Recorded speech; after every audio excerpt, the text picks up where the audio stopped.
સમગ્ર ગુજરાતમાં આજે ગુરુ પૂર્ણિમા ભારે ધામધૂમ આનંદ ઉલ્લાસપૂર્વક મનાવવામાં આવી હતી।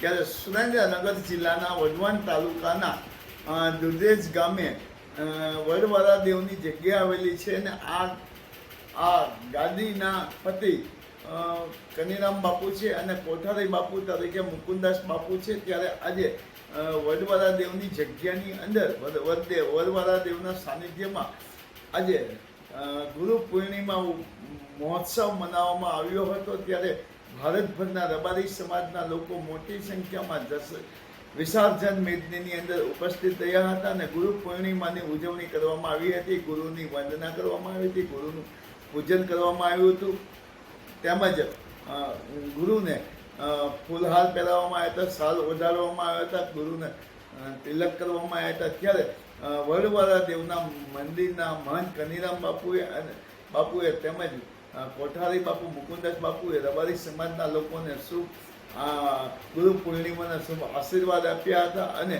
આજે ગુરુ પૂર્ણિમા નિમિત્તે સુરેન્દ્રનગર વડવાળા દેવના મંદિર ખાતે મહાપ્રસાદનું આયોજન કરાયું હતું। આશરે 20,000 થી 25,000 ભક્તોએ મહાપ્રસાદ લીધો હતો અને સુરેન્દ્રનગરના વડવાળા દેવના મંદિરમાં જ્યારે ગુરુ પૂર્ણિમા ભારે ધામધૂમ સાથે મનાવવામાં આવી હતી ત્યારે તમામ જ્ઞાતિ જાતિ વર્ગના લોકો ગુરુ પૂર્ણિમાની ઉજવણીમાં ઉપસ્થિત રહ્યા હતા અને જ્યારે આ ગુરુ પૂર્ણિમાનો કાર્યક્રમને સફળ બનાવવા માટે ખૂબ જ સારી જહેમત જ્યારે વડવાળા દેવના મંદિરના મહંત કોઠારી બાપુ મુકુંદાસ બાપુએ ખૂબ જ સારી જહેમત ઉઠાવી હતી અને ગુરુ પૂર્ણિમાનો કાર્યક્રમને ખૂબ જ સફળ બનાવ્યો હતો। માયાજાળ ન્યૂઝ ચેનલ જયેશ ચૌહાણ।